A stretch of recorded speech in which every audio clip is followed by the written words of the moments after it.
Hello, and welcome. This is a space designed for letting go, for softening, for allowing yourself to drift into the gentle embrace of sleep. Tonight, we will journey together through the world of crystals. Not as a lesson to be learned or information to be memorized, but as a meditation, a story, a lullaby made of geology and wonder. You need not try to stay alert or remember what you hear. In fact, the opposite is true. Let yourself forget. Let the words wash over you like a gentle stream, carrying away the concerns of your day as water carries silt, slowly, patiently downstream. Crystals have been forming in the earth for billions of years, long before there were any eyes to see them, any hands to hold them, any minds to wonder at their beauty. They grew in the darkness, in silence, in the deep places of the earth where time moves differently, where 1,000 years is but a moment, where patience is not a virtue but simply the nature of existence. Tonight, we will touch that ancient patience. We will let it seep into our awareness, slow our racing thoughts, gentle our worried hearts. You may be lying in bed, or sitting in a comfortable chair, or resting in whatever position feels right for your body in this moment. Wherever you are, however you are positioned, allow yourself to settle a little more deeply into that support beneath you. Feel the surface holding your weight. You do not have to hold yourself up. You can release that effort. The bed, the chair, the floor, they are doing the work of supporting you. All you have to do is allow it. Take a breath, just a natural breath, nothing forced or controlled. Notice it entering your body, notice it leaving. You have been breathing since the moment you were born, without thinking about it, without trying. Your body knows how to breathe. It knows how to rest. It knows how to sleep. Tonight, we are simply going to remind it of what it already knows, gently, without pressure, without urgency. As we move through this story together, you may find yourself drifting away from the words. This is not only acceptable, it is the goal. If you find that my voice becomes distant, that the words blur together, that you lose the thread of what is being said, this is perfect. It means you are letting go. It means sleep is approaching. Do not fight it. Do not try to stay alert to hear more. The crystals will still be here if you return. The story will continue whether you are consciously listening or not. There is no test at the end, no requirement to remember, no wrong way to experience this time. The facts you will hear tonight about crystals and their effect on the human mind are drawn from geology, neuroscience, psychology, and the simple observation of what soothes us. But they are not presented for you to learn or study. They are offered as gentle companions for your journey into sleep, as interesting enough to occupy your conscious mind while allowing your deeper self to settle, as rhythmic and repetitive enough to encourage the slowdown you are seeking. You might wonder why crystals, of all things, seem to calm the human mind. The answer, as we will explore, is not mystical but beautifully physical. It has to do with symmetry and how your brain responds to patterns. It has to do with color and light and the way certain wavelengths affect your nervous system. It has to do with weight and texture and the grounding power of touch. It has to do with ancientness and time and the relief of contemplating something that exists on a scale so much faster than your daily worries. It has to do with beauty, and beauty's surprising power to heal. But more than anything, it has to do with permission. When you hold a crystal, look at a crystal, think about a crystal, you are giving yourself permission to slow down, to be still, to appreciate something that serves no practical purpose except to be beautiful and to remind you that beauty alone is purpose enough. In a world that constantly asks you to be productive, to achieve, to justify your existence through utility, the crystal whispers a different message. You can simply be, as I simply am, and that is enough. So let us begin this journey together. Let yourself release any expectations about what this experience should be. There is no right way to feel, no correct response. Some people find themselves relaxing deeply within moments. Others take longer. Some drift in and out of sleep throughout the story. Some fall asleep within the first few minutes and do not hear another word. All of these experiences are perfect. All of them are exactly what should happen. Your only task, if it can even be called a task, is to listen with a soft attention, the kind of attention you might give to rain falling outside your window, or leaves rustling in a tree, or waves meeting a shore.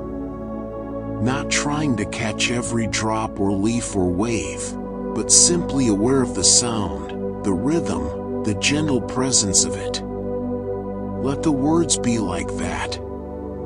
Let them be a soft presence in your awareness, requiring nothing from you, asking nothing of you, simply there as you drift into whatever rest you need. The crystals have been waiting for you. Not just these specific crystals we will speak of, but the very concept of crystallization, of beautiful order emerging from chaos, of patience bearing fruit, of pressure creating beauty, of darkness giving birth to structures that will one day catch the light. These processes have been unfolding since the earth was young, and they will continue long after we are gone. Tonight, we step into that vast, patient process. We let it teach us, through the simple facts of its existence, how to be more patient with ourselves, how to trust in slow transformations, how to rest in the knowledge that beautiful things take time. Welcome to this quiet space. Welcome to this gentle journey. Welcome to the crystal world, into the calm it offers. You are safe here. You are held here. You can let go here. Let us begin. Close your eyes, and let us begin with something simple. Something that has existed long before you, long before any of us. Deep beneath the surface of the earth, in darkness older than memory, crystals are forming. They grow slowly, patiently, atom by atom, arranging themselves into perfect geometric patterns. This process takes thousands of years, sometimes millions, and in this unhurried creation lies our first understanding of why crystals bring such quietness to the mind. When you hold a crystal in your hand, you are touching deep time itself. Your brain recognizes this ancientness in ways you may not consciously understand.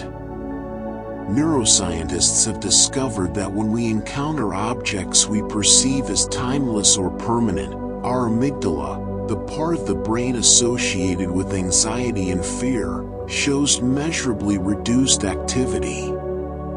The crystal's very existence speaks of patience, of processes too slow to rush, and your nervous system responds by slowing down in turn. Consider the structure of a crystal.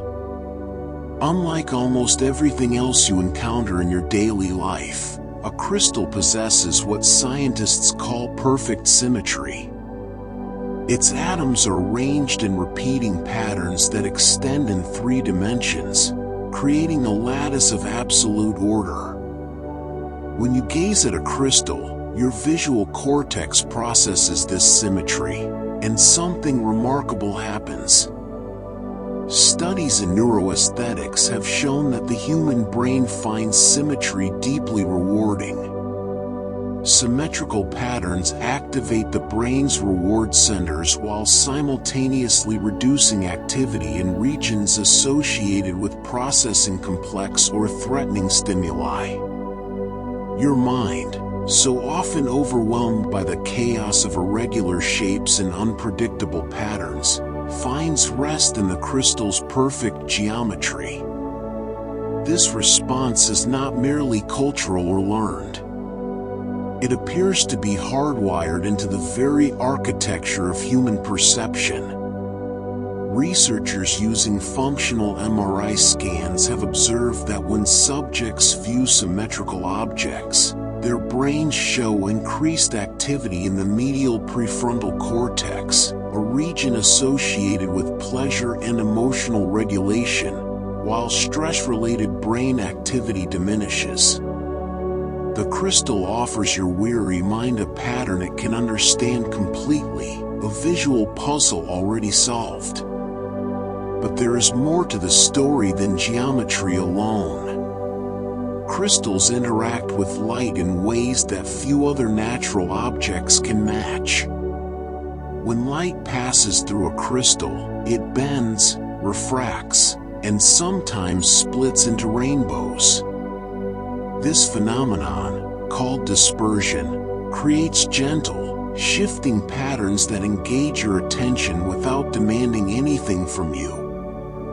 Psychologists have a name for this type of engagement: soft fascination. Unlike the hard fascination of a television screen or smartphone, which hijacks your attention and triggers stress responses, soft fascination allows your mind to rest while remaining gently engaged. The play of light through a crystal provides exactly this kind of restorative attention. Natural environments have long been known to calm the human nervous system, and crystals carry within them a distilled essence of nature itself. They are mountains made small enough to hold. When you look at crystals, you are seeing the same forces that shaped the Himalayas, the same processes that created the caves where early humans sought shelter. This connection to the natural world triggers what environmental psychologists call the biophilia effect, an innate human tendency to seek connections with nature and other forms of life. Even in a small apartment far from any wilderness, a crystal brings the earth indoors. The weight of a crystal in your hand provides another pathway to calm. This physical sensation activates your proprioceptive system, your body's sense of where it exists in space. Holding something solid and substantial provides what occupational therapists call grounding input. This tactile feedback helps regulate your nervous system, particularly when anxiety makes you feel disconnected or unmoored. The coolness of the stone against your palm, its smooth or rough texture, the definite presence of it, all of this information flows to your brain, anchoring you in the present moment. Temperature plays its own subtle role in this calming effect. Most crystals, when you first pick them up, feel cool to the touch. This coolness occurs because crystals typically have high thermal conductivity. They draw heat away from your skin. This slight chill sends signals through your peripheral nervous system that can have a soothing effect. The mild cold sensation activates specialized receptors in your skin called thermoreceptors, which can trigger the release of endorphins and reduce the activity of pain and stress pathways.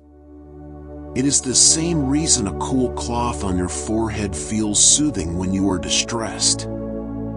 Throughout human history, humans have attributed special powers to crystals, and while we may no longer believe in the magical explanations of our ancestors, the psychological effect of belief itself is measurably real. When you interact with a crystal while holding the intention of becoming calmer, you activate what neuroscientists call top-down processing. Your expectations about what will happen actually influence your neurological state. The placebo effect is not imagination, it creates real, measurable changes in brain chemistry. Studies have shown that when people believe something will reduce their stress, their bodies often produce less cortisol, the primary stress hormone, even if the treatment has no direct physiological effect. This is not to diminish the crystal's role, but rather to honor the remarkable capacity of your own mind to heal itself when given a focal point, a ritual, an object of contemplation. The crystal serves as a bridge between your conscious intention and your unconscious processes, giving your desire for peace a physical form to rest upon. Crystals also invite what psychologists call flow states or meditative awareness through their visual complexity at the microscopic level. When you truly look at a crystal, examining the tiny facets, the inclusions trapped inside, the way light dances through internal fractures, you enter a state of absorbed attention. Time seems to slow. Your breathing deepens without conscious effort. This state of focused attention on a single, non-threatening object is essentially a form of meditation, and meditation has been proven in thousands of studies to reduce activity in the default mode network of the brain, the network responsible for mind-wandering and self-referential thought that often fuels anxiety and stress. The colors of crystals contribute to their calming properties in ways both cultural and biological. Color psychology research has demonstrated that different wavelengths of light affect our nervous systems in measurable ways. Blue and purple crystals like amethyst reflect wavelengths that studies have linked to reduced heart rate and blood pressure. Green crystals like aventurine fall within the wavelength range that requires the least adjustment from the human eye, making them literally easier to look at and less taxing on your visual system. Pink crystals like rose quartz reflect wavelengths associated in numerous cultures with gentleness and compassion, and while these associations are culturally learned, they trigger real neurological responses through the power of association and memory. Clear crystals like quartz offer their own gift, simplicity. In a world cluttered with colors, advertisements, and visual noise, a clear crystal provides visual silence. Your overstimulated visual cortex finds relief in this transparency, this lack of demand. It is the optical equivalent of a quiet room. The ritual of collecting and arranging crystals creates another pathway to calm. When you create a small arrangement of stones, choosing their placement with care, you engage in what psychologists recognize as a transitional object ritual. This type of activity provides a sense of control in a world that often feels chaotic. The act of arranging, of creating a small pocket of order, satisfies a deep psychological need for agency. Furthermore, these small rituals create what researchers call temporal landmarks, moments that help structure your time and create a sense of stability in your daily life. Crystals grow through a process called nucleation, where molecules slowly attach themselves to a growing structure. There's no force, no violence in this growth, only patient accumulation. When you contemplate this process, you are reminded that growth need not be stressful, that transformation can be gentle. This metaphorical understanding operates on your psyche in subtle but meaningful ways. Cognitive scientists have found that the metaphors we internalize actually influence our physiological stress responses. The crystal's patient growth becomes a model your nervous system can mirror. In the presence of crystals, many people report losing track of time, and this phenomenon has a neurological basis. When you are stressed or anxious, your brain's internal clock seems to speed up, minutes feel urgent, deadlines loom. But when you enter a calm state, your perception of time changes. The crystal, by facilitating this calmer state through all the mechanisms we have explored, helps restore a more natural sense of temporal flow. Time becomes less of a taskmaster and more of a gentle river. The silence of crystals matters too. Unlike nearly everything else in modern life, a crystal makes no sound. It does not beep, ring, buzz, or chime. It does not demand anything of you. This blessed silence is increasingly rare in our world, and your auditory cortex, constantly processing sound, finds relief in an object that contributes nothing to the cacophony. In the presence of a silent crystal, the absence of sound becomes noticeable, and in that noticing, you may become aware of silence itself as a positive presence rather than merely the absence of noise. Crystals are often found in nature in caves, geodes, and deep rock formations, places of enclosure and protection. When you hold a crystal, some part of your ancient brain remembers caves, remembers shelter, remembers safety. This is not mysticism but evolutionary psychology. For millions of years, our ancestors sought caves for protection, and the minerals they found there, shining in the darkness, reflecting their fires, became associated with safety and wonder. These associations run deep in the human psyche, deeper than culture, deeper than conscious memory. The practice of holding a crystal while breathing deeply creates what behavioral psychologists call classical conditioning. If you repeatedly pair the physical sensation of holding a crystal with conscious relaxation, deep breathing, progressive muscle relaxation, meditation, your brain begins to associate the crystal with the relaxed state. Eventually, simply picking up the crystal can trigger the relaxation response. You are training your nervous system, using the crystal as a tool, and with repetition, this training becomes automatic. Crystals require nothing from you. They do not need to be fed, watered, charged, or plugged in. They exist in a state of complete self-sufficiency, and this independence is part of their gift. In a world where everything seems to need your attention, your care, your energy, the crystal asks nothing. It simply is. This quality of non-demand is psychologically precious. When you interact with something that requires nothing from you, you can finally stop performing, stop managing, stop maintaining. You can simply be present with something that is equally present, equally still. The element of surprise in a crystal's internal world also serves a calming function. When you examine a crystal closely, you often discover inclusions, tiny bubbles, fragments of other minerals, phantom crystals growing inside crystals.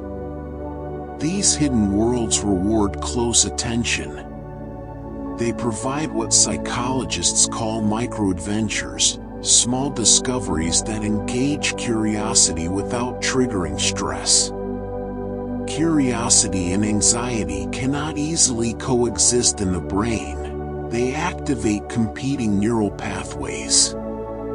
By gently activating your curiosity, the crystal's hidden complexity helps quiet your anxiety. Many crystals have been held by human hands for thousands of years, passed down through generations. While we cannot scientifically measure any energy transfer, we can acknowledge the psychological weight of continuity.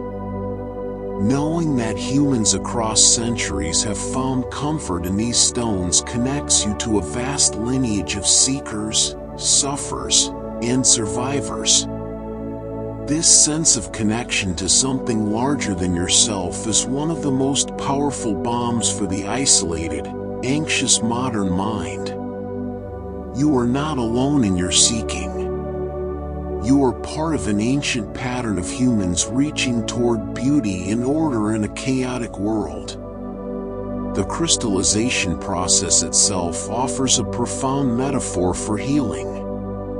When a solution is saturated, when it can hold no more dissolved minerals, it begins to precipitate crystals.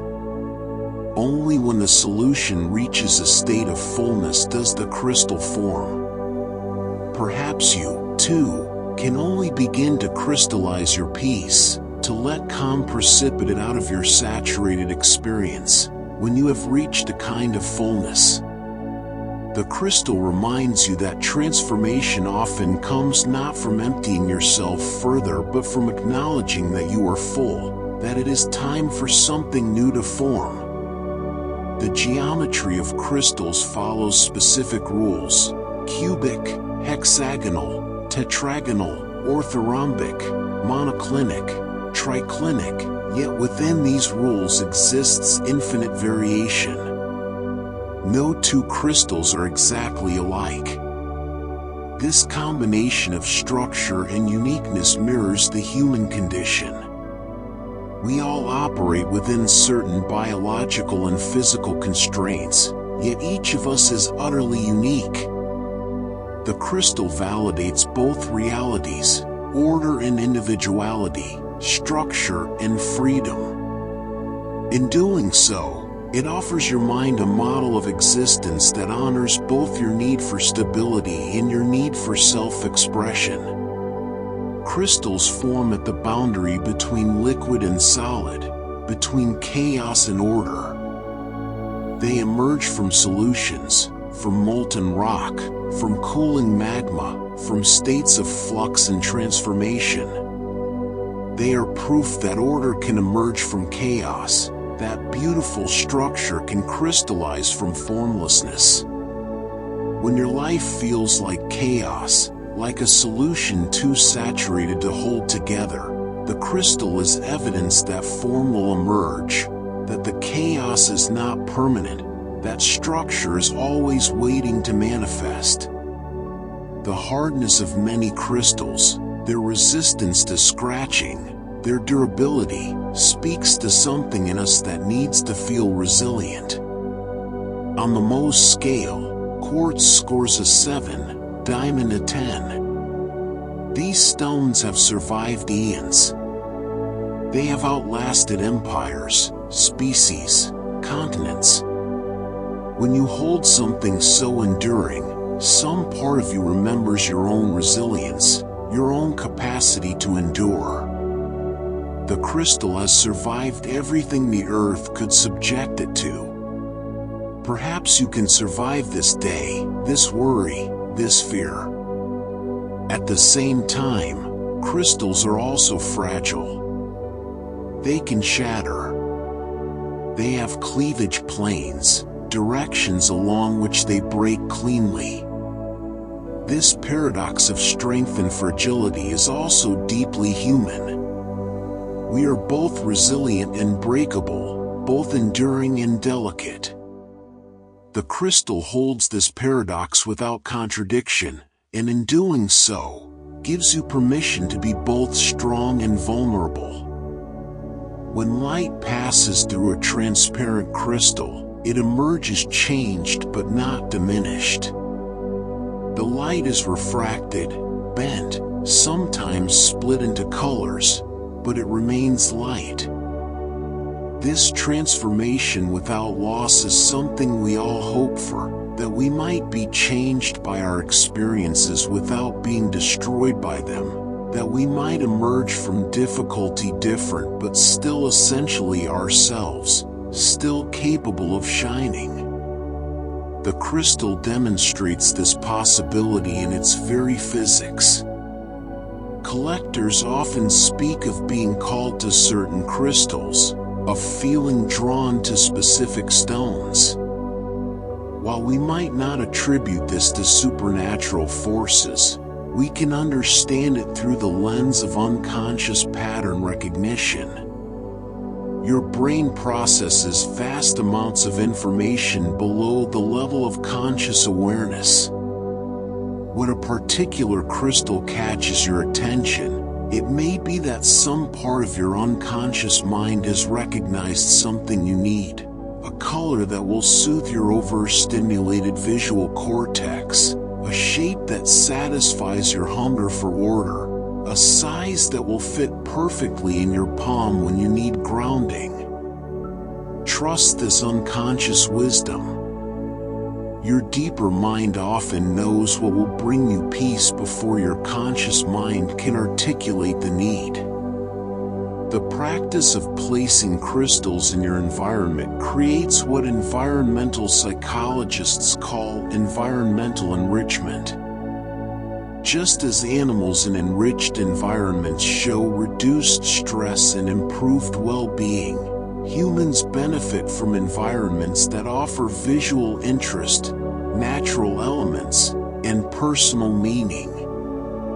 A crystal on your desk, your nightstand, your windowsill becomes a focal point that can interrupt spiraling thoughts. When your mind begins to race, your eye catches the gleam of the stone, and for just a moment, the spiral breaks. These small interruptions accumulate. They create space between you and your anxiety.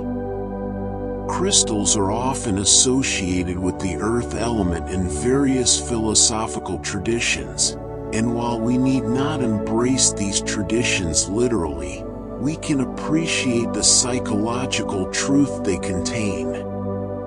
The earth is stable, grounded, reliable. It is the opposite of the airy, untethered feeling of anxiety. When you hold an object that feels earthy, heavy, cool, solid, you are giving your nervous system an anchor. You are reminding yourself that beneath all the chaos of thought and emotion, there is something solid. There is ground beneath your feet. The mineral kingdom exists on a different timescale than the human one. Crystals form over millennia. They erode over eons. They care nothing for your deadlines, your schedules, your urgent demands. This vast difference in temporal scale can be profoundly relieving. It places your worries in perspective without dismissing them. Yes, your concerns are real and valid, but they are also temporary, fleeting, already dissolving even as they form. The crystal has witnessed the rise and fall of mountains. It will outlast your worry. Somehow, this helps. Many people create bedtime rituals involving crystals, placing a specific stone under their pillow or on their nightstand, holding it while practicing deep breathing. These rituals work not through any magical property but through the psychological power of consistency. When you perform the same calming action each night, you create what sleep researchers call a sleep cue, a signal to your brain that it is time to begin the wind-down process. The crystal becomes part of a reliable sequence that your nervous system learns to associate with sleep. Over time, the mere presence of the crystal triggers the beginning of your body's natural preparation for rest. In meditation practices, crystals are sometimes used as gazing objects, focal points for visual meditation. This practice has a sound neurological basis. When you softly focus your gaze on a single object without straining, you activate your parasympathetic nervous system, the rest and digest system that counters the fight or flight response. Your breathing automatically deepens. Your heart rate slows. The crystal, with its visual interest and inherent symmetry, makes an ideal object for this practice. It holds your attention without demanding it, supports your focus without exhausting it. The clarity or opacity of a crystal, whether you can see through it or into it, affects how it calms the mind. Clear crystals offer transparency, a visual metaphor for clarity of thought. Opaque crystals offer solidity, a sense of substance and weight. Translucent crystals offer mystery, the suggestion of depth without full revelation. Each quality speaks to different psychological needs. Sometimes you need clarity, sometimes substance, sometimes the comfort of mystery, the acknowledgement that not everything must be fully understood to be appreciated. When you give someone a crystal, you are giving them permission to prioritize their own peace. The gift carries an implicit message: your calm matters, your peace is worth cultivating, you deserve to have a tool for finding stillness. This message, coming from another person, can be more powerful than any you give yourself. The crystal becomes an embodiment of someone else's care for your well-being, and this tangible reminder of being cared for can itself trigger the release of oxytocin, the bonding hormone that reduces cortisol and promotes feelings of safety. Crystals invite touch, and touch is one of our most primitive and powerful senses for self-soothing. When you run your thumb over the smooth face of a crystal or trace the edges of its facets, you activate thousands of nerve endings in your fingertips. This tactile stimulation can interrupt rumination and ground you in physical sensation. It is the same principle behind worry stones, prayer beads, and stress balls, but the crystal offers the additional benefits of visual beauty and symbolic meaning. The journey from rough stone to polished crystal involves tumbling, being rolled for hours in a rotating drum with water and grit. Through this repetitive process, sharp edges are smoothed, surfaces are polished, hidden beauty emerges. Many people who work with crystals find this process metaphorically meaningful. We too are tumbled by life, worn down by repeated small abrasions. Yet through this difficult process, we are also polished. Our rough edges soften. Our inner beauty becomes visible. The crystal, in its polished state, is evidence that the difficult process of refinement leads somewhere, that friction and time can create beauty rather than only wearing us away. Some crystals fluoresce under ultraviolet light, revealing hidden colors invisible to the naked eye. This hidden radiance suggests that there is always more than meets the eye, that invisible depths exist within seemingly ordinary objects, and within ourselves. When your mind tells you that what you see is all there is, that there is no mystery or magic left in the world, the fluorescing crystal whispers otherwise. It reminds you that revelation is always possible, that you have not yet seen everything there is to see. Crystals grow in darkness, under pressure, in conditions that would seem hostile to creation. Yet there they are, forming their perfect lattices atom by atom. This is perhaps the most profound gift the crystal offers to the anxious mind, the evidence that beautiful, ordered, enduring things can be created in difficult circumstances. That pressure can lead to crystallization rather than only compression.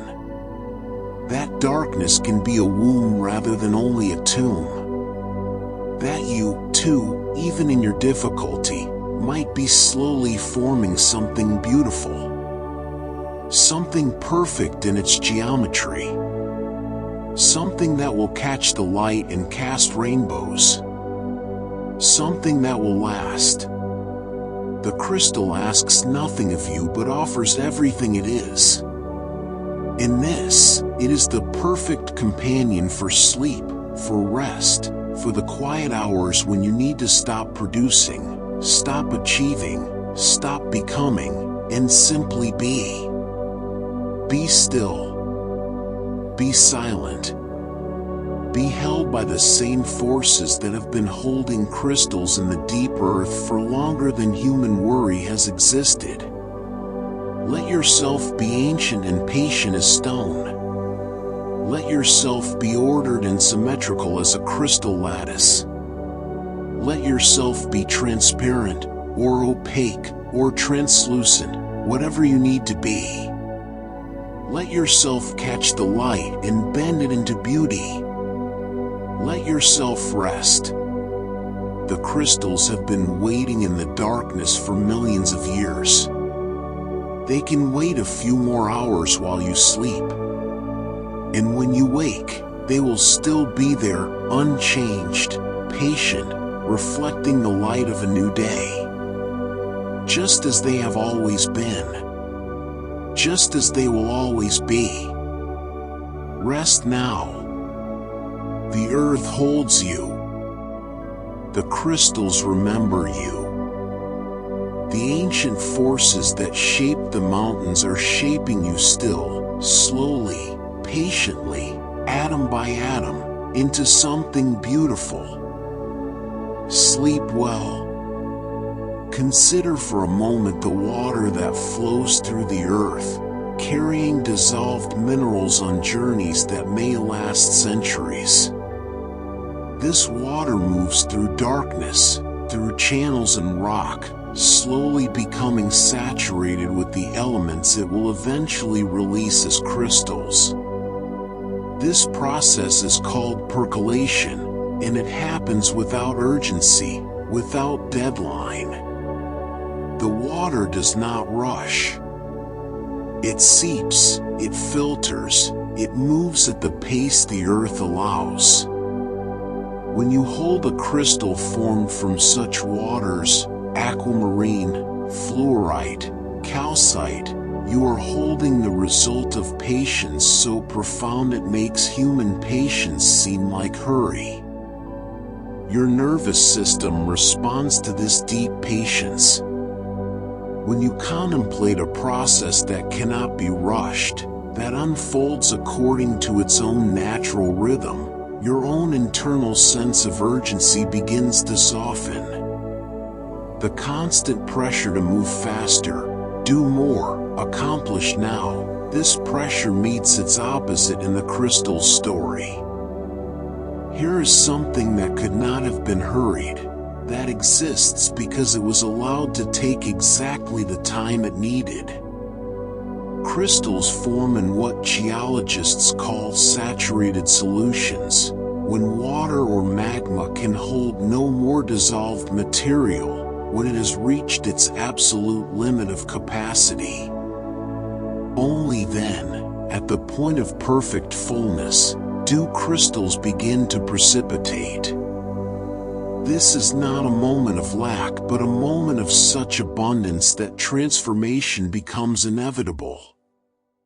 Your mind, when oversaturated with stress, with thoughts, with worry, can learn from this.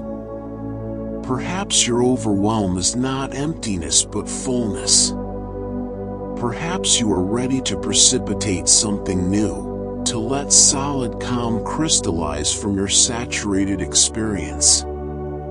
The scientific study of crystals is called crystallography, and it reveals something beautiful. Despite the infinite variety of crystal shapes and colors, all crystals belong to just 7 basic symmetry systems. 7 patterns underlie all the diversity. This speaks to something your anxious mind needs to hear, that beneath apparent chaos, there are patterns. That complexity can be understood. That infinite variation emerges from simple, comprehensible rules. Your brain, which becomes exhausted trying to predict and control an overwhelmingly complex world, finds deep relief in this truth. Complexity does not equal chaos. Patterns exist. Order underlies even the most varied experiences. When crystals form in cavities within rocks, these spaces are called vugs or geodes. These are hollow places, empty spaces that become wombs for crystallization. The emptiness is essential. Without the void, there would be nowhere for the crystal to grow. This geological fact carries psychological truth. Your empty spaces, your voids, your moments of not knowing and not doing, these are not failures but necessary cavities where new growth can occur. The crystal grows not despite the emptiness but because of it. Many crystals exhibit what is called piezoelectricity. They generate a small electrical charge when pressure is applied. Quartz, tourmaline, and topaz all possess this property. While the charge is tiny, barely measurable, it is real. Pressure creates energy. Compression creates current. Your own difficult experiences, the pressure you feel, the compression of stress, these two generate something, though you may not yet be able to measure it. The crystal demonstrates that pressure and energy are not opposites but partners in transformation. The speed at which a crystal forms dramatically affects its size and clarity. Rapid cooling produces many small crystals, slow cooling produces fewer, larger crystals. This is why volcanic glass, cooled almost instantly, contains no visible crystals, while slowly cooled granite displays large, obvious crystal structures. Your own growth follows this same pattern.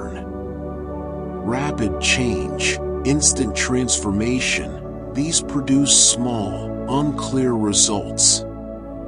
But slow, patient development produces clarity, size, strength. The crystal validates your pace. It suggests that your gradual growth is not slowness but proper timing. Crystals interact with electromagnetic fields in measurable ways. They can filter certain frequencies, amplify others, convert mechanical pressure into electrical signals. While we need not claim magical properties, we can acknowledge that crystals are not inert, they are dynamically interactive with the forces around them. In a world filled with electromagnetic noise, Wi-Fi signals, radio waves, The constant hum of electronics, having something in your environment that interacts with these fields in a different way creates a subtle shift in the electromagnetic landscape around you. Whether this shift is perceptible to human senses or not, it represents a change, a difference, a small pocket of alternative relationship to the unseen forces that surround us. The study of crystal healing traditions across cultures reveals something interesting. While the specific attributed properties vary, nearly every human culture has developed relationships with crystals. From ancient Egypt to indigenous Australia, from traditional Chinese medicine to European folk magic, humans have consistently found meaning and comfort in crystals. This universality suggests something deeper than cultural accident. Perhaps we are responding to something real, not magical energy, but the very real psychological, aesthetic, and sensory effects these objects create. The tradition is not evidence of the supernatural but of the very natural human need for beauty, order, and tools for contemplation. When you arrange multiple crystals together, you create what designers call a visual constellation, a pattern that your eye naturally follows. This guided visual journey activates what neuroscientists call smooth pursuit eye movements, which are associated with calm, focused states rather than the rapid, darting saccades associated with vigilance and anxiety. A thoughtfully arranged group of crystals becomes a meditation path for your eyes, guiding them through a peaceful visual journey that soothes your nervous system. Certain crystals grow in clusters, many points emerging from a single base. Quartz clusters, aragonite sputniks, amethyst geode, these formations show individual expression within community. Each point is distinct yet part of a whole. For minds that struggle with the tension between individuality and belonging, between standing out and fitting in, the crystal cluster offers a model. You can be both. Distinction and unity are not contradictory but complementary. The internal structure of a crystal determines how it breaks. Some crystals have conchoidal fracture, breaking in smooth, curved surfaces like glass. Others have cleavage planes, splitting along specific angles dictated by their atomic structure. Still others are fracture-resistant, requiring tremendous force to break. Your own breaking points are similarly determined by your internal structure, the patterns laid down in childhood, the habits formed over years, the atomic arrangement of your personality. Understanding this can bring compassion. You break where you break not because you are weak but because of your specific structure. And like crystals, your structure also determines your strengths, the ways you are remarkably resistant to pressure. Some crystals are hydrated. They contain water molecules within their structure. Opal can be up to 20% water. These water molecules are not merely trapped but integrated into the crystal lattice itself. The solid contains the fluid. The structure contains flow. This paradox speaks to something we all navigate: how to be stable while remaining flexible, how to have form while preserving flow. The hydrated crystal achieves both, and in doing so, offers you permission to be both structured and fluid, both certain and adaptable. When crystals grow in layers, they sometimes trap tiny bubbles of ancient atmosphere. Some crystals contain air from millions of years ago, preserved perfectly in tiny pockets. When you hold such a crystal, you are holding ancient breath. This fact alone can shift your relationship to your own breathing. Each breath you take joins an endless river of breath, extending back to the first oxygen-producing organisms, forward to breaths not yet taken. Your anxious, shallow breathing is part of this vast respiration. The crystal holds this truth in its trapped bubbles. Breath is ancient. Breath is enduring. Breath connects you to everything that has ever lived. The hardness of a crystal, measured on the Mohs scale, determines what can scratch it. Diamond, at 10, can scratch anything but can be scratched by nothing. Talc, at 1, can be scratched by a fingernail. This hierarchy is absolute and unchanging. In a world where your worth often feels contingent, where you must constantly prove yourself, the crystal's hardness is fixed. It is what it is, neither more nor less. There is relief in this. You too have an essential nature that does not change based on who is testing you. Crystals can be transparent, translucent, or opaque, and this property affects how you relate to them psychologically. Transparent crystals invite you to look through them, to see the world differently. Translucent crystals invite you to look into them, to contemplate their mysterious depths. Opaque crystals invite you to look at them, to rest on their surfaces. Each invitation serves a different need. Sometimes you need a new perspective, transparent. Sometimes you need to sit with mystery, translucent. Sometimes you need simply to rest your gaze on something solid and real, opaque. The phenomenon of asterism, where certain crystals display a star-like pattern of light, occurs because of microscopic needle-like inclusions aligned in specific directions. Star sapphires and star rubies exhibit this property.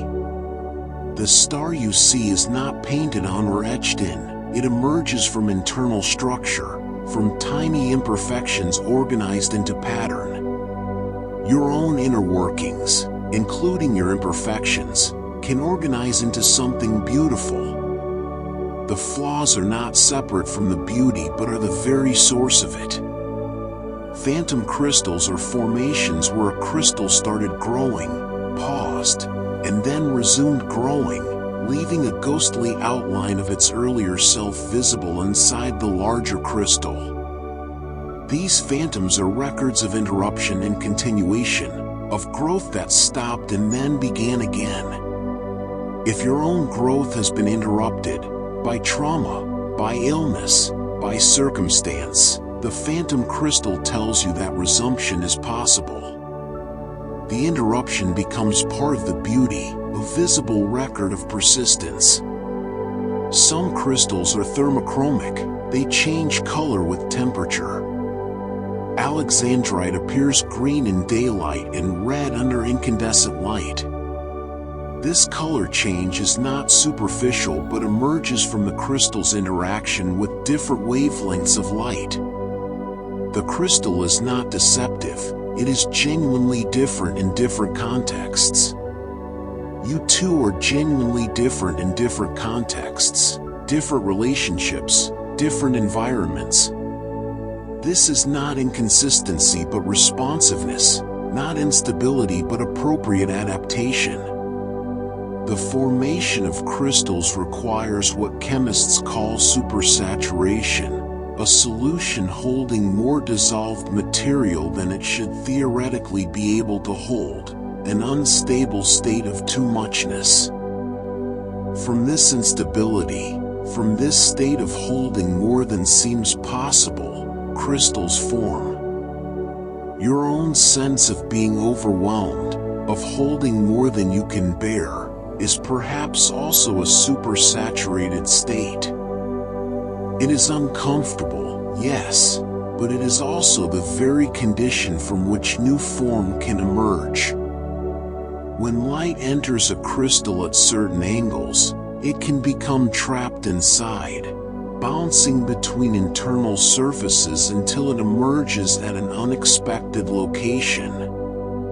This phenomenon, called total internal reflection, is how fiber optics work. The light that enters is not lost but transformed, traveling through the solid as easily as it travels through air, emerging changed but intact. Your experiences too pass through you this way, entering at one point, reflecting through your internal landscape, emerging somewhere unexpected. What enters is transformed but not destroyed. Twin crystals form when two or more crystals share some of their lattice points in a symmetrical manner. They grow together but maintain their individual identities. The twin is not a deformity but a different form of perfection, a different symmetry. For those who have always felt like they don't quite fit the standard mold, the twin crystal says, there are other symmetries, other forms of perfection beyond the singular. The surface of a crystal can have what mineralogists call striations, parallel grooves that record the crystal's growth history. These marks are not damage but memory, each line representing a moment in the crystal's formation. Your own lines, the ones on your face, the scars on your skin, the grooves worry is worn into your thoughts, these too are striations, records of your formation. They are not detractions from your beauty but signatures of your history. Some crystals exhibit chatoyancy, a cat's eye effect created by parallel fibrous inclusions.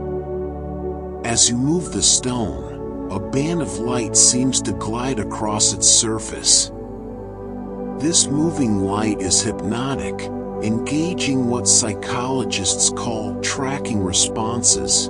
Your eyes follow the light, your attention follows your eyes, and the gentle, predictable movement becomes a form of moving meditation.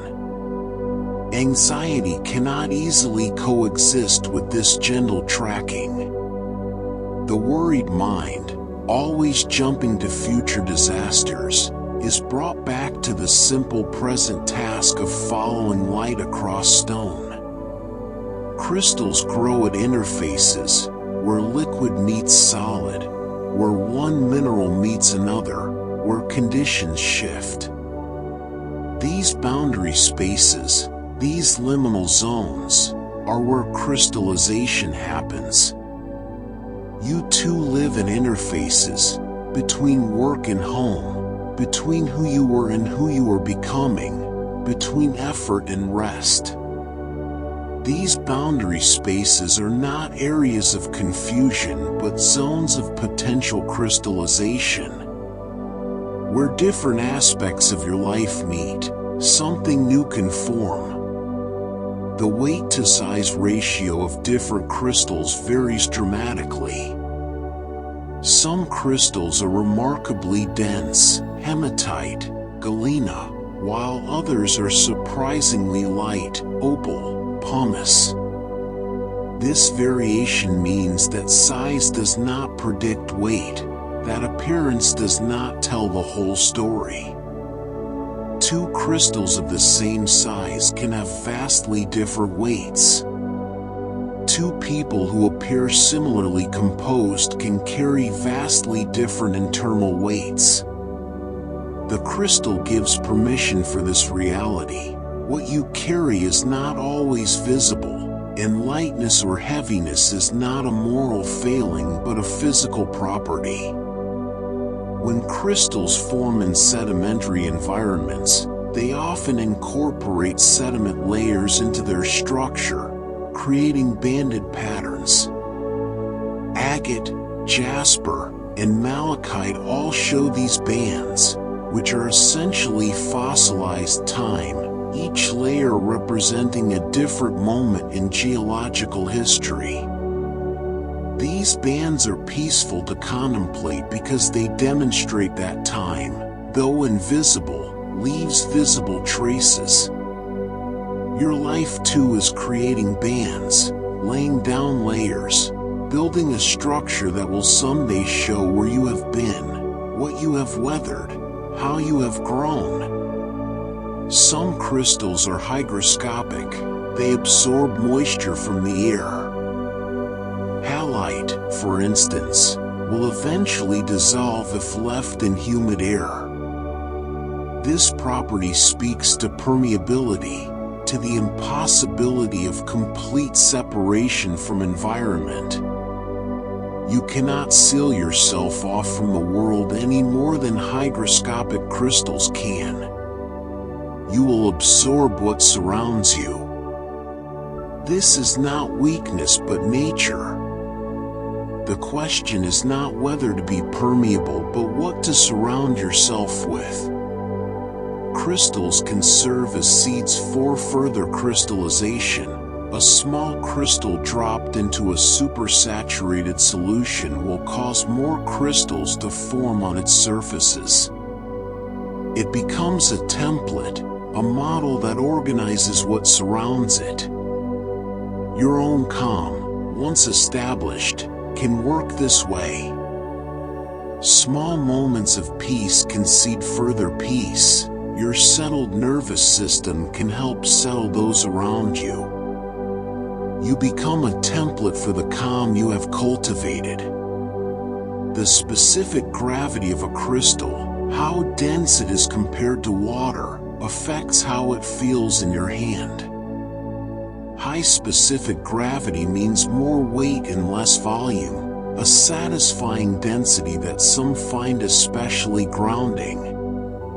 The heft of a small, dense crystal provides more proprioceptive feedback, more sensory information that anchors you in physical reality. This is why some people prefer working with heavier stones, not for any mystical reason but for the very practical effect of having something substantial to hold. When crystals weather and erode, they break down into the very solutions that will eventually form new crystals. Nothing is wasted. The broken becomes the material for the new. This cycle, formation, dissolution, reformation, is endless. The weathered crystal does not disappear but transforms, becoming potential. Your own difficult dissolutions, the times you have felt yourself breaking down, are not endings but transformations, not destruction but the creation of raw material for what comes next. Some crystals are fluorescent, phosphorescent, or luminescent. They glow under certain conditions. This hidden light, this secret radiance, suggests that energy can be stored and released in unexpected ways.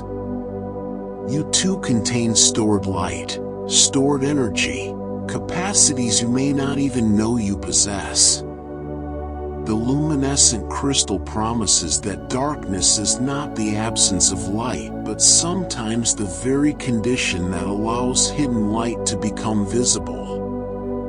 The angles between a crystal's faces are always the same for a given mineral species, regardless of the crystal's size or how distorted its growth.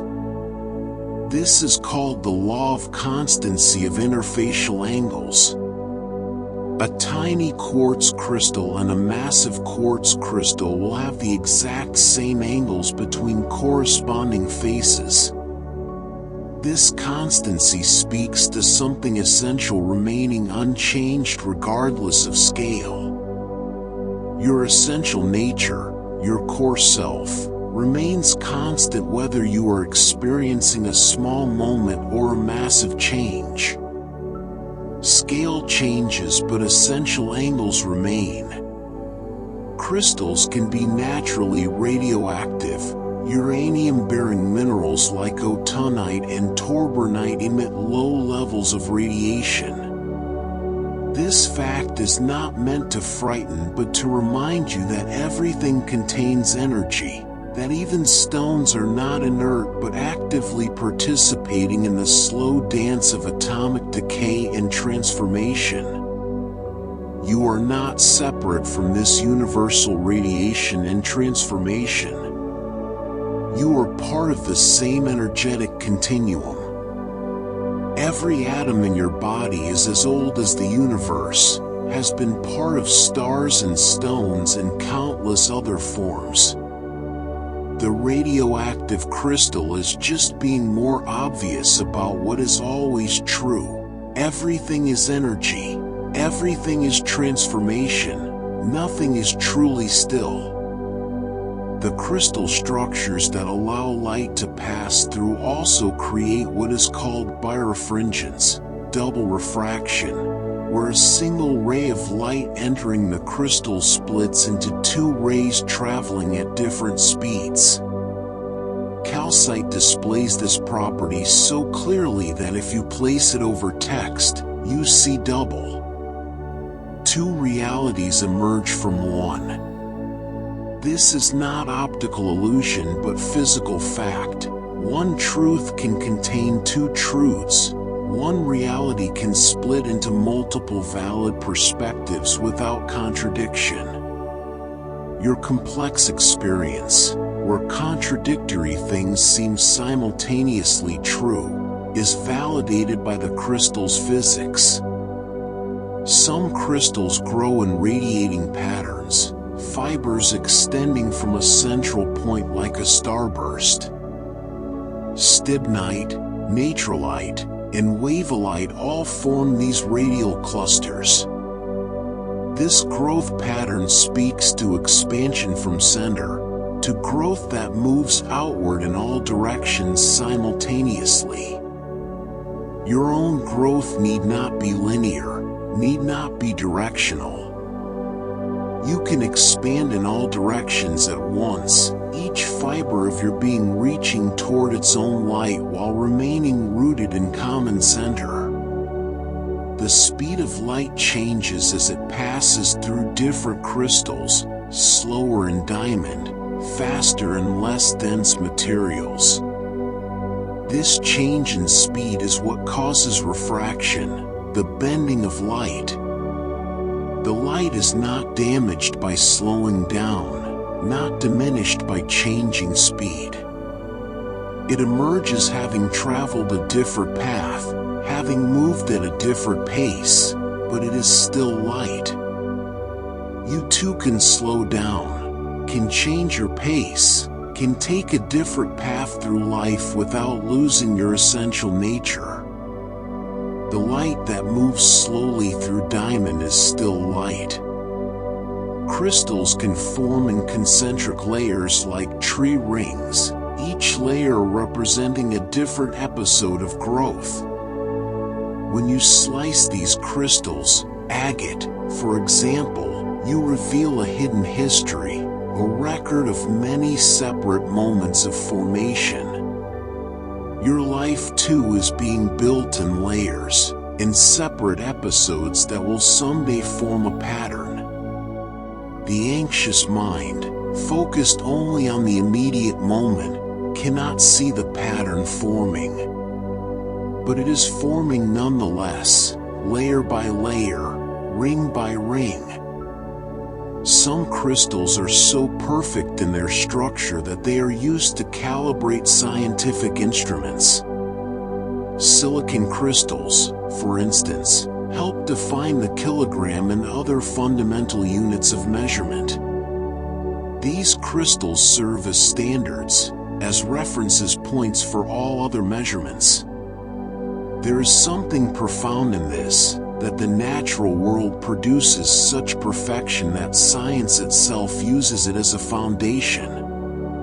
You too contain your own standards, your own internal measures of truth and rightness that need no external validation. The crystal reminds you to trust what is fundamental in yourself. When crystals are placed under stress, some exhibit what is called stress birefringence. They reveal internal strains through patterns visible in polarized light. The invisible stress becomes visible, made beautiful through special viewing. Your own stress, your internal strains, are similarly real even when invisible. They deserve to be seen, to be acknowledged, to be treated as real. The crystal under polarized light says, invisible does not mean imaginary, hidden does not mean non-existent. The electrical properties of certain crystals make them essential components in watches, radios, and computers. Quartz oscillators keep time, maintain frequency, regulate signal. These crystals provide stability in systems that would otherwise drift.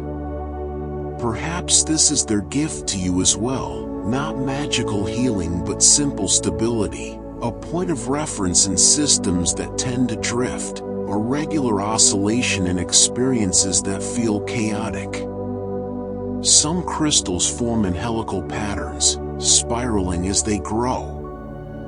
This spiral growth records the crystal's journey through time and space, shows the path of its formation. Spirals are nature's way of combining linear progress with return, of moving forward while circling back. Your own growth follows spirals. You return to similar issues at different levels. You revisit old ground with new understanding. The spiral crystal validates this path, shows that circling back is not failure but a natural pattern of development. Crystals can be carved and shaped, but they resist being shaped against their nature. Try to carve across cleavage planes and the crystal will fracture. Work with its natural structure and it will accept beautiful form. This is true for you as well. Trying to force yourself against your nature creates fracture. Working with your essential grain, your natural structure, allows for shaping without breaking. The internal geometry of a crystal determines its external form. The arrangement of atoms dictates the shape of faces, the angles of edges. Inner structure creates outer appearance. This is perhaps the crystal's deepest teaching, that beauty is not superficial but structural, not applied but emergent. Your own beauty emerges from your internal structure, from the way you have organized your experiences, from the lattice of meanings you have built. It cannot be added or removed. It simply is, emerging inevitably from who you are. Let this knowledge settle into your awareness gently. You need not remember each fact, each detail. Let them wash over you like water, like the ancient waters that percolated through stone, that carried minerals on century-long journeys, that created the crystals we have been contemplating. Let the information become part of your rest, part of your descent into sleep. The crystals are patient. They have waited millions of years. They can wait through your night, holding their form, maintaining their structure, quietly being while you, at last, release the need to do anything at all. And now we descend further into the crystal world, into quieter truths, into the spaces between the atoms where stillness lives. Consider the space within a crystal. When we think of crystals as solid, we are seeing only part of the truth. At the atomic level, a crystal is mostly empty space. The atoms that make up its structure are separated by distances that, at their scale, are vast. If an atom were the size of a cathedral, its nucleus would be a grain of sand on the altar, and its electrons would be dust motes circling near the ceiling. Everything in between, nearly all the cathedral's volume, would be emptiness. Yet we call it solid. We call it substantial. The crystal teaches that emptiness and substance are not opposites but partners. that you can be full of space and still be completely real. Your own sense of emptiness, the hollow feeling that sometimes accompanies anxiety or depression, is not the absence of substance. You are like the crystal, mostly space, yet completely real, completely solid to the touch. The space within you is not lack but structure, not absence but the very thing that makes your presence possible. Crystals can contain what geologists call inclusions, tiny fragments of other materials trapped during formation. A crystal of quartz might contain threads of rutile, needles of tourmaline, bubbles of ancient water, or even smaller crystals of different minerals. These inclusions are not contamination but character. They make each crystal unique, tell its individual story, create internal landscapes of surprising complexity. You too contain inclusions, experiences, memories, influences from other people that became part of you as you formed. These are not impurities but the very things that make you unrepeatable, that give you depth and interest in story. The process called recrystallization occurs when a crystal is subjected to heat and pressure sufficient to break down its structure, allowing it to reform in a different, often more stable configuration. The crystal that emerges from recrystallization has the same chemical composition as before but a different structure, different properties, different appearance. It is the same and not the same. Your own transformative experiences, the moments of pressure and heat that broke down your old structures, allow for recrystallization. You emerge with the same essential composition but different structure, different properties. You are the same and not the same. Both truths hold. Some crystals form through a process called epitaxy, where a new crystal grows on the surface of an existing one, using it as a template or foundation. The new crystal is not the same as the old, but it uses the old crystal's structure as a guide. This is how you build on the foundation others have laid, your teachers, your ancestors, your influences. You are not them, but you grow upon their structure, using their patterns as starting points for your own unique formation. Crystals have what physicists call forbidden directions, angles along which they cannot grow due to their internal symmetry constraints. Not every direction is possible. The crystal's own nature limits its growth to certain paths. This is not restriction but definition. Without these forbidden directions, the crystal would not be what it is.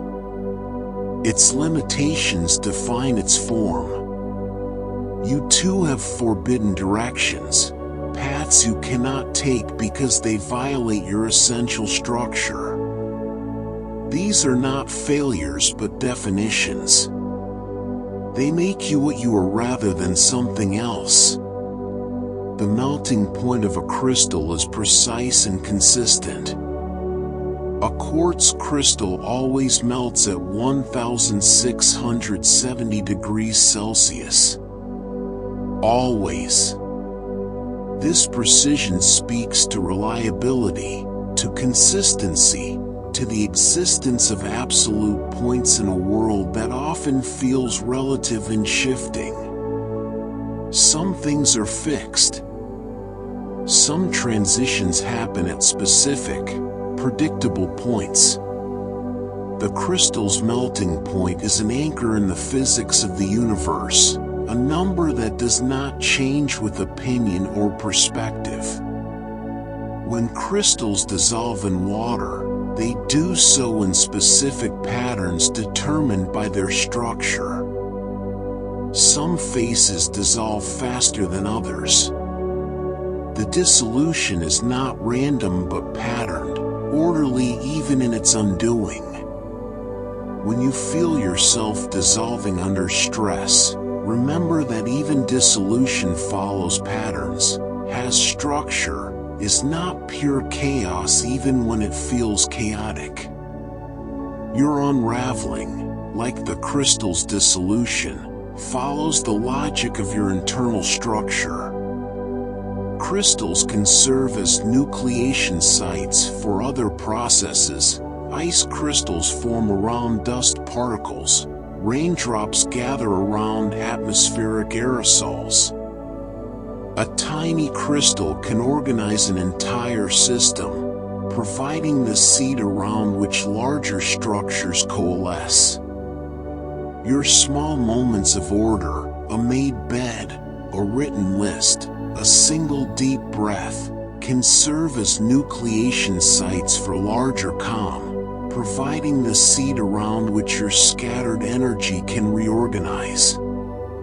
The optical property called pleochroism means that some crystals appear different colors when viewed from different angles. Iolite looks violet blue from one direction and yellowish from another.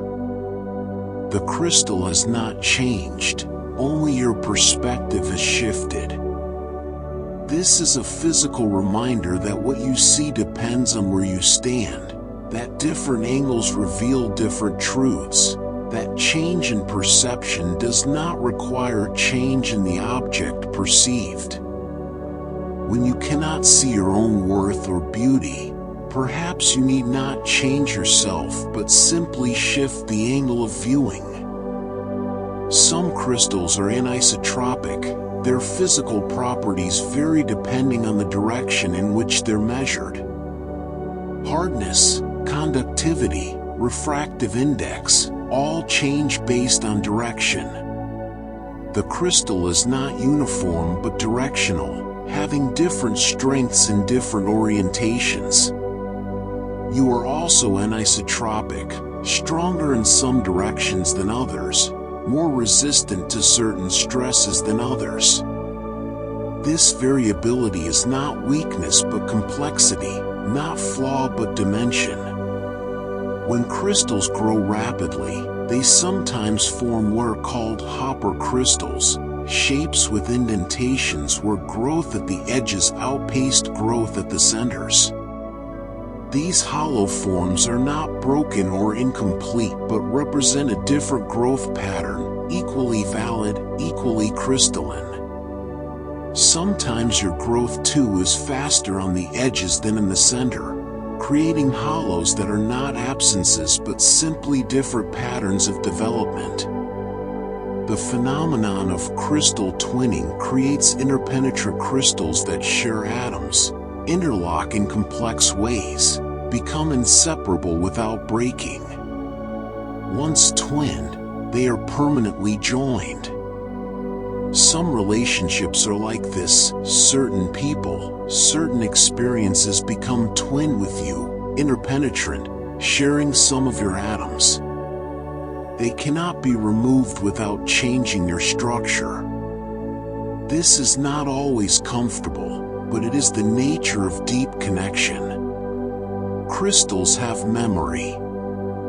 They retain information about the conditions under which they formed.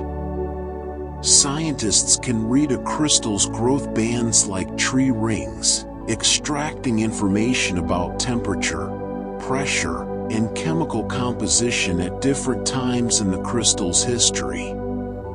Your body too retains memory of your history, written in tension patterns, in scars, in the very structure of your neural pathways.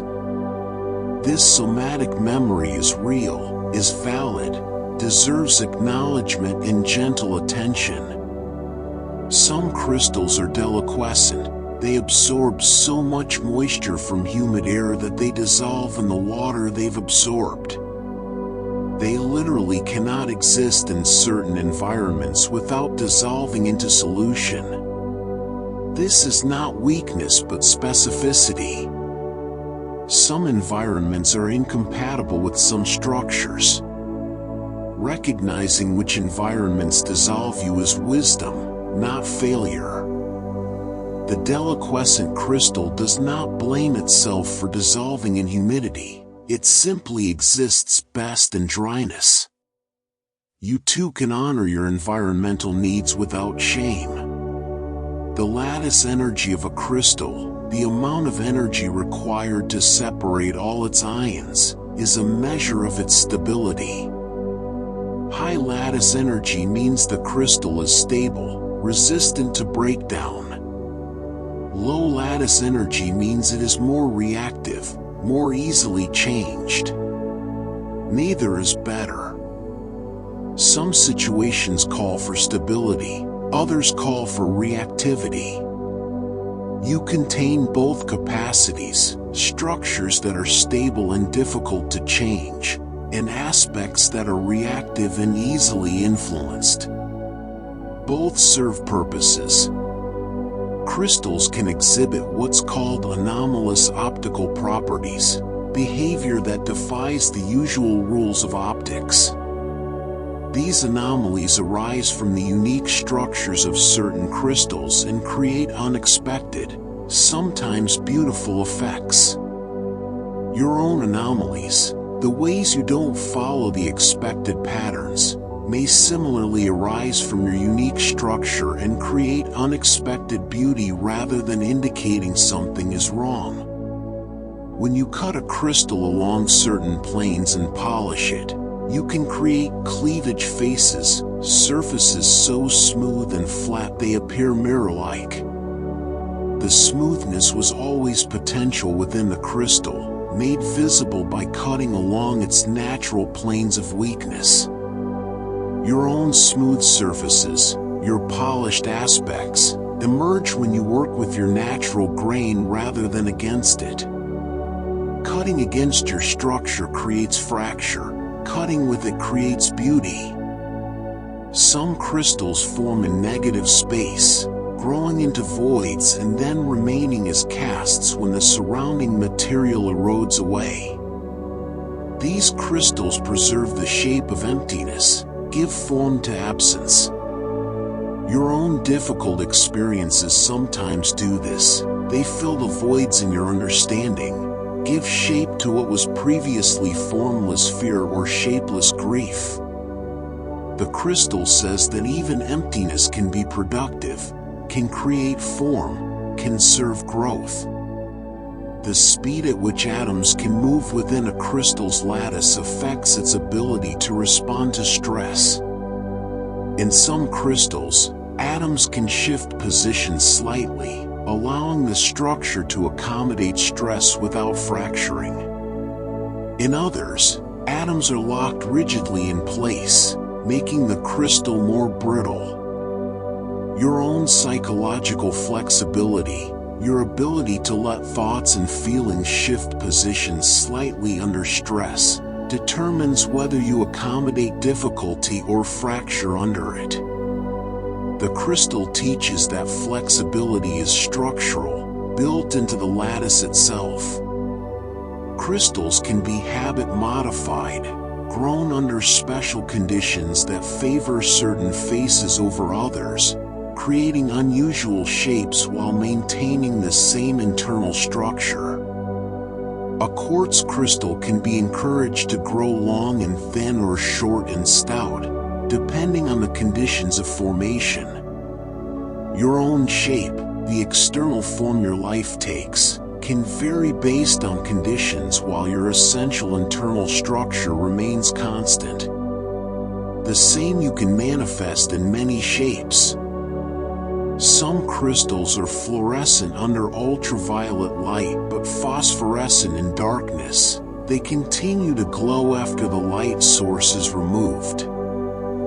This stored light, this delayed luminescence, speaks to the way experiences can continue to illuminate you long after the original source has gone. The teachings you received, the love you were given, the beauty you witnessed, these continue to emit light in your darkness, not because the source is still present, but because you stored the energy and are releasing it slowly over time. The Curie point is the temperature at which certain crystals lose their magnetic properties. Below this temperature, they are magnetic. Above it, they are not. The structure remains the same, but a property is lost. You too have thresholds, temperatures above which certain of your properties cease to function. Knowing your Curie points, the stress levels beyond which you lose access to certain capacities, is valuable information. It allows you to recognize when you've exceeded your limits and need to cool down. Crystals can be grown artificially in laboratories, created in weeks rather than millennia, yet they are chemically and structurally identical to natural crystals. What takes nature millions of years, human intention can accomplish quickly. Yet many people value the natural crystals more, not for any measurable difference but for the time they represent, for the patience they embody. Perhaps this is a reminder that while fast growth is possible, slow growth has its own value, carries its own kind of beauty, means something that speed cannot mean. Some crystals are polymorphic. The same chemical composition can crystallize in different structures depending on conditions. Carbon becomes graphite or diamond. Calcium carbonate becomes calcite or aragonite. Same elements, different arrangement, radically different properties. You are not fixed in a single configuration. Different conditions can bring out different structures in you, and all are valid expressions of your composition. The electronic band structure of crystals determines whether they conduct electricity, resist it, or fall somewhere in between. Metals conduct, insulators resist, semiconductors do both depending on conditions. You too conduct some energies and resist others. You are permeable to some influences and impermeable to others. This selectivity is not inconsistency but appropriate discrimination. When crystals are ground into powder, they lose their macroscopic structure but retain their microscopic crystalline nature. Each tiny grain is still crystalline, still ordered at the atomic level. When you feel ground down by experience, reduced to something small and scattered, remember that your essential structure persists even in fragments. Each piece of you is still you, still organized, still whole in its own scale. Crystals can be doped, deliberately contaminated with small amounts of other elements to change their properties. A pure crystal is one thing, a doped crystal is something else, often more useful, more interesting. Silicon is useful. Silicon doped with phosphorus is the basis of modern electronics. Your own contaminations, the influences that are not purely you, may be exactly what makes you functional, interesting, valuable in ways pure you would not be. The way light passes through a crystal can be controlled by its thickness. A thin slice transmits light easily, a thick piece absorbs more. The same crystal, different thickness, different relationship to light. You too can control your permeability to experience by controlling your exposure, thick boundaries for intense experiences, thin boundaries for gentle ones. Thickness is not always better. It depends on how much light you need to let through. Some crystals grow in epithermal conditions, at relatively low temperatures near the Earth's surface. Others require hypothermal conditions, extreme heat and pressure deep underground. Still others form in mesothermal conditions, moderate depth and temperature. Each environment produces different crystals, and none is superior. High pressure is not always necessary for crystal formation. Sometimes the most beautiful structures emerge from mild conditions, from gentle processes, from growth that happens near the surface where things are cooler and calmer. Crystals can contain color centers, defects in the lattice that trap electrons and create color. Amethyst's purple comes from iron impurities and natural radiation creating these centers. The color is born from imperfection, from damage, from radiation that would seem harmful. Yet it creates beauty. Your own color centers, the places where you've been damaged, where electrons are trapped, where the lattice is imperfect, these may be the very source of your distinctive beauty, the thing that makes you uniquely you. The dissolution of a crystal releases its components back into solution, making them available for new formations. Nothing is ever truly lost, it only changes form, becomes available for new combinations, new structures. Your own dissolutions, the breaking down of old identities, old certainties, release components that become available for new self-formation. The breakdown is not ending but transformation, not loss but change of state. Crystals can be etched by acid, which preferentially attacks certain faces or directions. The etching reveals internal structure, makes visible things that were always there but hidden. Sometimes your difficult experiences etch you this way, removing surface layers, revealing depths that were always present but invisible. The etching is not damage but revelation. Some crystals are hygroscopic, they spontaneously absorb water from their environment. This is not a weakness but a property, a way of being in relationship with the surrounding atmosphere. You too are hygroscopic in your way, absorbing mood and energy and emotion from your environment. This is not oversensitivity but permeability, not failure but property. The hygroscopic crystal does not apologize for its nature, it simply is what it is. The habit of a crystal refers to its general shape, prismatic, tabular, acicular, bladed. Habit is determined by which faces grow fastest, which slowest, what the overall proportions become.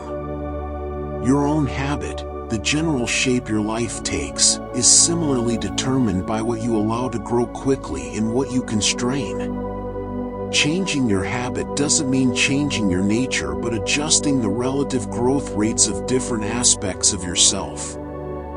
Crystals can form in skeletal or dendritic patterns, branching, tree-like structures that maximize surface area.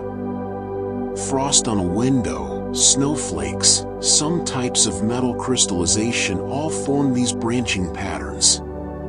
Growth does not have to be solid and compact. It can be lacy, delicate, full of space, and still be strong, still be real, still be crystalline. Your own growth might take this form, not solid accretion but branching elaboration, not density but delicate extension into space. The refractive index of a crystal, how much it bends light, is a fundamental property that doesn't change. A diamond will always have a refractive index of 2.42. This constancy means the crystal always relates to light in the same way. You too have constant properties, fundamental ways you relate to experience that persist regardless of circumstances. Knowing your constants, your unchanging properties, provides stability in a changing world. Some crystals can be cleaved into thinner and thinner layers. Mica, for instance, can be split into sheets so thin they're nearly transparent. The ability to subdivide, to become thin and still maintain structure, speaks to a different kind of strength. Not the strength of resistance, but the strength of flexibility, of continuing to be yourself even when spread thin, even when reduced to the finest layer. Crystals grow from seed crystals, tiny initial formations that serve as templates for larger growth.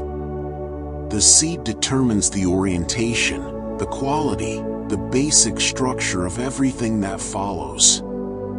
Your own seed experiences, early formations of belief, identity, understanding, similarly template what grows later. The seed is tiny but determinative. Examining your seeds can explain your structures. The lattice of a crystal can vibrate, atoms oscillating around their equilibrium positions in patterns called phonons. Even solid crystals are full of motion, of vibration, of atoms that never truly rest. You too are never truly still. Even in your calmest moments, you vibrate with life, with the ceaseless small movements of atoms and electrons and thoughts. Stillness is not the absence of motion, but motion so small, so regular, so balanced that it appears as rest. Let yourself rest now in this knowledge. Let the crystal world hold you with its patient structures, its ancient processes, its slow transformations. You are safe in this stillness. You are held in this space. You can release everything now and simply drift, simply float, simply be. And now we enter the deepest part of our journey, where words begin to dissolve, where meaning becomes less important than sound, where you need not follow but only feel the rhythm of voice and silence, carrying you down into the soft dark of sleep.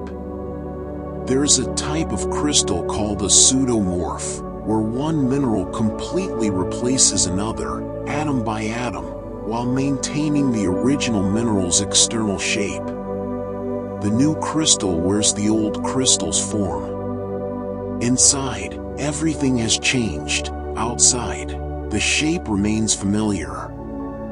You have been pseudomorphs, have undergone complete internal transformation while maintaining a familiar external form. The world may see the same you know how completely you have been replaced, atom by atom, experience by experience, into someone new who wears the old form. In the deep earth, in darkness and pressure, crystals form that will never be seen by human eyes. They exist without witness, without purpose beyond their own existence. They crystallize beauty in the dark, for no reason except that the conditions allowed it, that the minerals were present, that time passed and atoms organized themselves into pattern. You too can create beauty in darkness, can form structure in the unseen parts of yourself, can be exquisite without witness. The unwitnessed crystal is not less beautiful for being unseen. Crystals can contain what are called negative crystals, voids in the shape of crystals, emptiness that has taken crystalline form. The negative crystal is defined by what's not there, yet it is as precise and geometric as if it were filled with matter. Your own voids, your absences, your lacks, these too have shape, have structure, have geometric precision. They are not formless emptiness but shaped space, and the shape itself is information, is meaning, is part of your structure. The youngest crystals on Earth are forming right now, this moment, as you lie here listening. In caves and hot springs, in cooling lava and evaporating seas, atoms are finding each other, organizing, building lattices that will persist for millennia. Even as old crystals erode and dissolve, new ones form. The process is endless, beginningless, a continuous cycle of formation and dissolution, order and chaos, structure and solution. You are part of this cycle. You are always forming and dissolving, always becoming and unbecoming, always in process. Some crystals form so slowly that their growth cannot be measured in human lifetimes. The largest crystals in Mexico's Cave of Crystals, enormous selenite beams longer than telegraph poles, grew at a rate of nanometers per decade. Slower than any human patience can appreciate, yet inexorably, they grew. Your slowest changes, the transformations happening at scales too small to measure week to week or even year to year, are still real, still happening, still accumulating into something that will eventually be visible. Crystals are used as the basis for understanding order itself, for studying symmetry, for exploring the mathematics of pattern. They are living geometry, physical manifestations of mathematical principles, atoms obeying numerical laws. In their structures, we see proof that the universe is comprehensible, that chaos resolves into pattern, that beneath apparent complexity lie simple, beautiful rules. This is perhaps the deepest comfort the crystal offers, the evidence that order is real, that pattern exists, that the universe is not random but structured, and you can trust that structure even when you cannot see it. In the tradition of mineralogy, there are books that list every known crystal, every structure, every chemical formula. Thousands of different minerals, each precisely described, each occupying its exact place in the taxonomy. Every crystal has been seen, studied, understood, given a name, and placed in relationship to all other crystals. There is completeness in this, a sense of comprehensive knowledge. Yet new minerals are still discovered, a few each year, reminding us that completeness is always provisional, that there is always more to learn, that the list is never truly finished. You two are both known and unknown, both understood and mysterious, both cataloged and yet to be discovered. The way a crystal breaks reveals its weaknesses, but weakness is simply direction of least resistance, the path energy prefers to take. Weakness is information about structure, not judgment about worth. When you break along your weaknesses, and this tells you something true about how you are put together. The crystal does not apologize for its cleavage planes. It simply is what it is, breaks how it breaks, and remains crystalline even in fragments. Let the words now become simply sound. Let meaning fade into rhythm. Let the story dissolve into the gentle back and forth of voice and silence, like waves meeting shore, like breath entering and leaving, like the slow oscillation of atoms in a crystal lattice, vibrating around equilibrium, never still but appearing motionless, full of motion that looks like rest. You are held. You are safe. You are dissolving into sleep like a crystal dissolving into water, your sharp edges softening, your rigid structure loosening, becoming fluid, becoming solution, becoming possibility. Tomorrow you will crystallize again, will form structure again, will be solid again. But now Now you can dissolve. Now you can release. Now you can let go of every edge and angle and simply flow. The crystals are dreaming in the dark earth. You can dream too. Let go. Let sleep come. Let the ancient patient darkness hold you in its careful hands. You are stone becoming water becoming stone. You are structure becoming solution becoming structure. You are the endless cycle of formation and dissolution, and right now, right here, it is time to dissolve. Sleep now. Sleep deep. The crystal world will wait. The atoms will still be there, patiently vibrating, holding their positions, maintaining their lattice. When you wake, everything will still be there. You can let it all go. You can rest. The story continues in silence. The crystals grow in the dark. And you, at last, sleep.